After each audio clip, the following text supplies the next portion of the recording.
So I'm going to talk to you today about 5 products I don't buy, and I don't think you should either.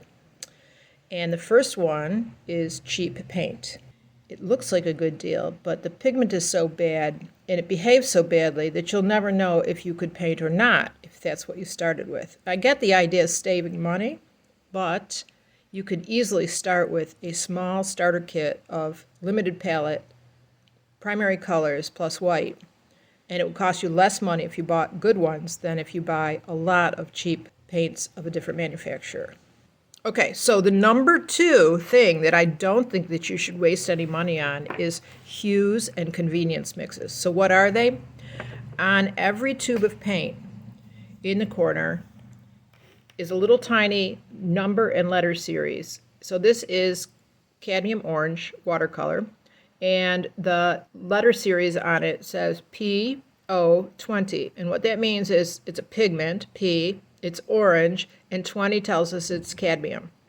And if you have only one of those numbers, that means it's a pure pigment inside the tube. And if there's a lot of those series on there, then that means that it's either a hue or a convenience mix. So those things were made up for one of 2 reasons. One is they're copies of historic paints that they just make by mixing a lot of stuff together. Or they are just a cheap version of an expensive paint that they made by mixing a couple things together to approximate what it's really going to look like. And in either case, you can do much better by getting one pigment and mixing it. Now, if you buy a tube of paint and it doesn't have any numbers like that on there, which is a standard marking system, then go back to number 1. That's a cheap paint. Don't buy it.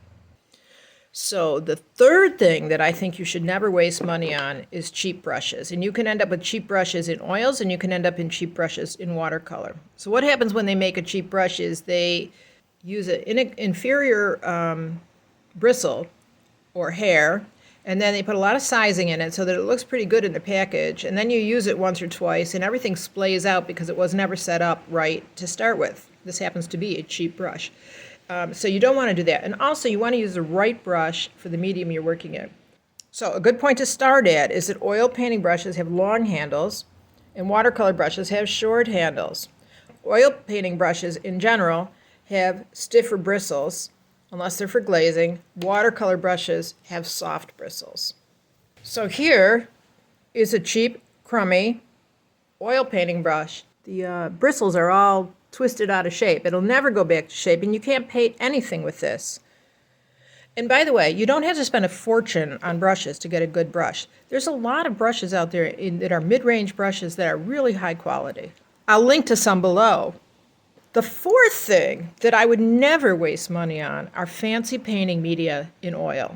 So I used to use a lot of fancy painting medias in oil, and I've gone to straight linseed oil. It's cheap. 1 bottle of it will last you your whole painting career, and most importantly, you can fly with it because it doesn't have additives.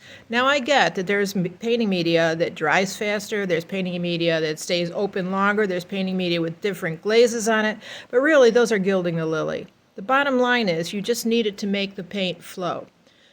The cost difference can be enormous.